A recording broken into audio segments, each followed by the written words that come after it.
Mindset. और mindset को set होने में बहुत सारी चीजों का रोल होता है, सिंगल रोल नहीं है उसमें। और ये माइंडसेट एक साथ नहीं होता है, धीरे धीरे धीरे धीरे धीरे धीरे होता है। ये जो हमारा नौकरी का माइंडसेट है ना, ये एक साथ से थोड़ी हुआ है।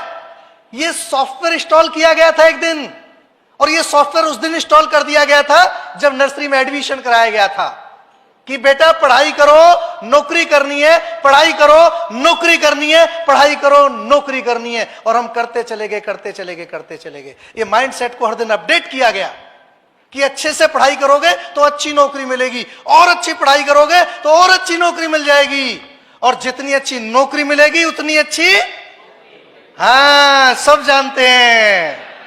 ये स्ट्रॉन्ग माइंडसेट मेरे दोस्त गोल है मिडिल क्लास के गोल। इन दोनों गोल को हासिल करने के लिए हमने बहुत सारी पढ़ाई करी हो जा सर, और एक दिन ये गोल पूरे हो गए।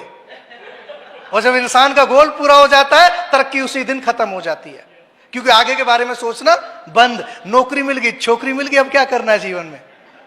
मेरा एक दोस्त बोलता था उसका दिल्ली पुलिस में जाने का एक स्ट्रॉन्ग, वाकई में डिजायर हो तो ऐसी हो, जगह जगह भर्ती देखी, जाता ही नहीं था कहीं, एक ही फाइनल डेस्टिनेशन थी, दिल्ली पुलिस में जाना है।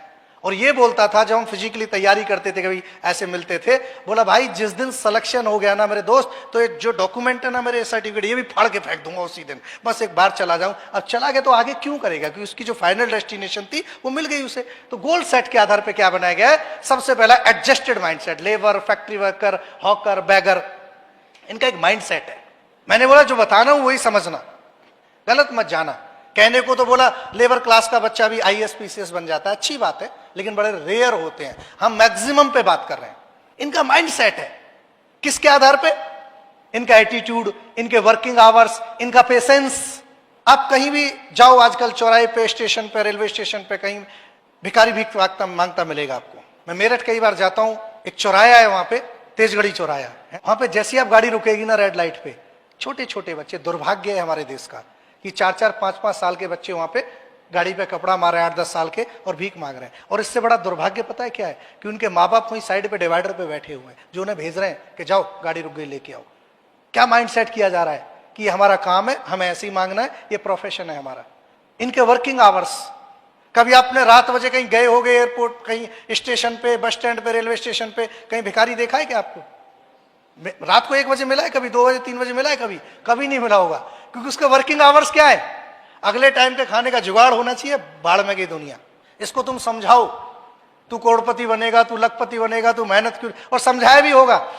कभी कभी आपको ऐसा व्यक्ति मिल गया होगा जो देखने में बड़ा हट्टा कट्टा होगा और मांग रहा होगा, आपने तो फटकार भी मारी होंगी, अरे नालायक, कहां तू हट्टा कट्टा होके, शर्म नहीं आती, मांग के खा रहा है, काम धंधा क्यों नहीं करता है, चल मेरे घर पे आ जा, मैं तुझे काम देता हूं। उसने बात सुनी क्या?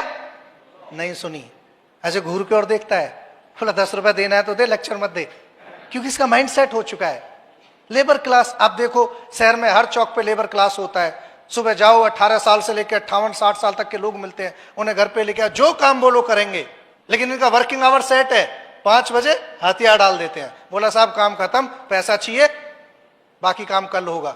पैसा देने से मना करके देखना एक बार, कल ले जाना, 4 दिन बाद ले जाना, 10 दिन बाद ले जाना, लड़ाई झगड़ा कर लेगा, क्योंकि माइंड सेट है साहब मजदूर का पसीना सूखने से पहले मजदूरी हाथ में आ जानी चाहिए। कोई पिक्चर का डायलॉग है ऐसा कुछ, थोड़ा सा काम बचा हुआ है, बोल के देखना ये और निपटा दे, बोला नहीं काम खत्म तो काम खत्म, हथियार डाल दिए। जो व्यक्ति 10 घंटा मेहनत करके नहीं थकता, वो 15 मिनट में थक सकता है क्या? नहीं, लेकिन माइंड सेट है। माइंड को आदेश दे दिया 5 बजे थक जाना, माइंड ने बॉडी को आदेश दे दिया 5 बज गए थक जा, बॉडी थक गई। बॉडी का कोई रोल ही नहीं है, बॉडी का कोई रोल ही नहीं है, सारा रोल माइंड सेट का है। और ये इतना स्ट्रांग हो चुका है इनका माइंडसेट कि इससे बाहर निकलने की कोशिश ही नहीं करते हैं। इन्होंने इसको नियति मान लिया है कि भगवान को अमीर बनाना होता तो यहां पे मजदूर के घर में क्यों पैदा करता, यहां पैदा किया तो मजदूरी करने के लिए पैदा किया होगा। नेक्स्ट माइंडसेट क्या बोलता है? Satisfied mindset, compromise mindset, employed mindset. मैं बोलूं सीधा सीधा 100 बातों की एक बात, middle class mindset. Middle class, बुराई नहीं कर रहा हूं, मैं तो बोलता हूं दुनिया की सबसे मेहनती और सबसे टैलेंटेड क्लास कोई है वो मिडिल क्लास है। सबसे ज्यादा मेहनती है, सबसे ज्यादा टैलेंटेड है। दुनिया में जितने भी बड़े काम हुए होंगे, एक्स्ट्राऑर्डिनरी काम हुए होंगे, जितने भी आविष्कार हुए होंगे, जितने भी मेडल जीते होंगे स्पोर्ट्स में, वो सब मिडिल क्लास ने जीते हैं।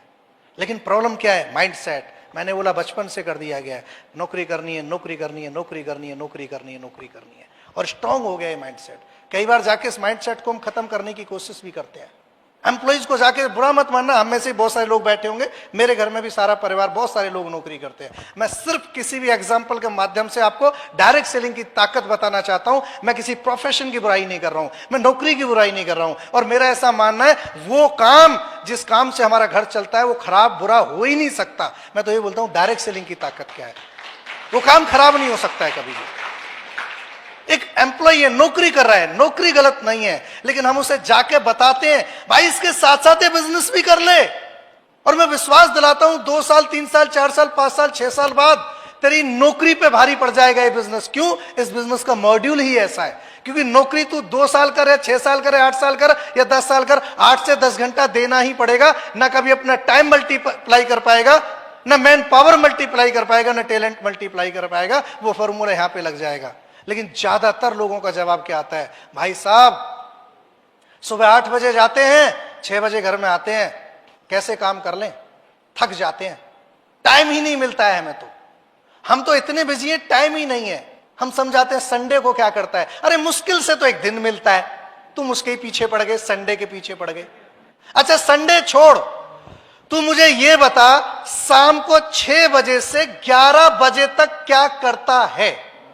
कोई जवाब नहीं मिलेगा, क्योंकि कुछ करता ही नहीं। और डायरेक्ट सेलिंग का पीक आवर्स क्या है?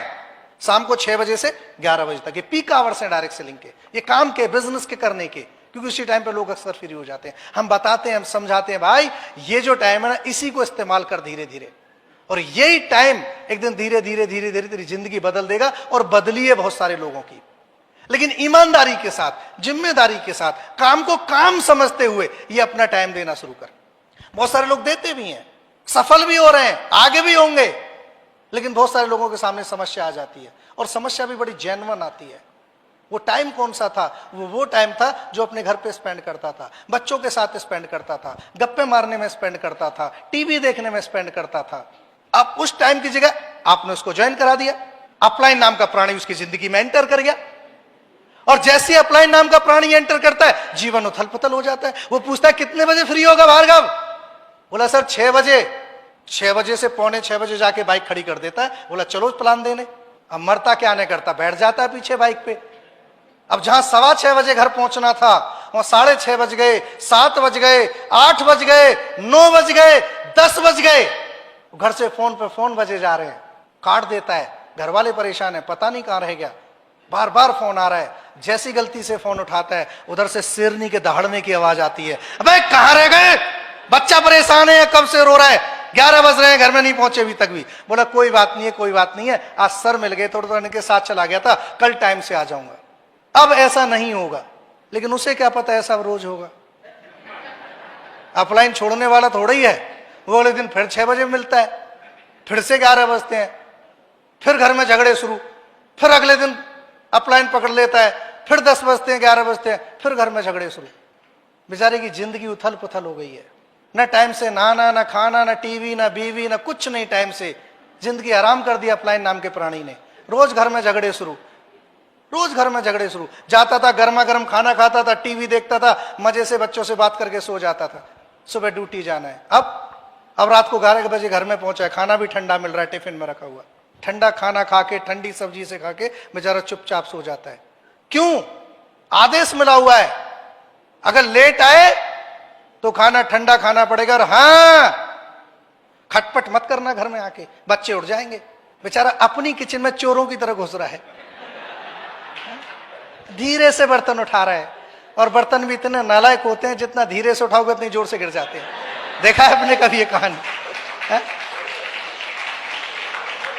और 4-6 दिन बाद ऐसी भी कंडीशन आ जाती है कि खाने के नाम पे कुछ नहीं है, पानी पी के सो जाता है बेचारा। फिर ऐसी स्थिति में आदमी बताओ करे तो क्या करे? व्यक्ति की गलती क्या है? बंदा मुझे आके बोलता है गुरुजी मैं बिजनेस करना चाहता हूं, समझ में भी आ गया है, सब समझ चुका हूं, लेकिन एक दिक्कत है। मैं क्या हो गया? बोला मैडम ने धमकी दी है, या तो घर में AWPL रहेगी या मैं ही रहूंगी, बता क्या चाहिए? अब बता मैं क्या करूं? गुरुजी मुझे खाना बनाना भी नहीं आता, मुझे तो बच्चे तैयार करने भी नहीं आते, क्या करूं? फिर घर पे जाके समझाते हैं, सुलह कराते हैं, गलती घर वालों की नहीं है, क्योंकि बिजनेस हमने देखा है, विजन हमने क्लियर किया है, बिजनेस की पावर हमने जांची परखी है। उन घर वालों की गलती नहीं है, उनकी तो बेचारों की जिंदगी में जो डिस्टरबेंस होता है, चेंजेस होते हैं, एक्सेप्ट नहीं करते हैं। घर चलाने का बिजनेस नहीं है, ड्रीमर्स का काम है, सपने पूरे करने हैं। जरूरत है तो हर आदमी पूरी कर रहा है, भूखा कोई नहीं मर रहा था हम में से जब इस बिजनेस में नहीं आए थे। हम सबके काम चल रहे थे, ये बिजनेस में क्यों आए? सपने पूरे करने के लिए। ये बात मुझे समझ में आ गई थी। अगर 20, 25, 30 हजार के लिए इतनी मेहनत करनी पड़ती है, इतनी कुर्बानी देनी पड़ती है, तो यहाँ तो लाखों रुपए कमाने के लिए आए, मेहनत तो करनी पड़ेगी, कुर्बानी तो देनी पड़ेगी मेरे दोस्त। ये बात मुझे समझ में आ गई थी। वीडियो देखने के लिए आपका बहुत बहुत धन्यवाद। अगर आपको ये वीडियो अच्छा लगा हो तो प्लीज लाइक और शेयर जरूर करें। कोई सुझाव हो तो कमेंट बॉक्स में लिखना न भूलें। और हाँ, ऐसी ही और शानदार वीडियो देखने के लिए चैनल को सब्सक्राइब करना बिल्कुल मत भूलें। आपका एक क्लिक हमें और बेहतर करने की प्रेरणा देता है। धन्यवाद।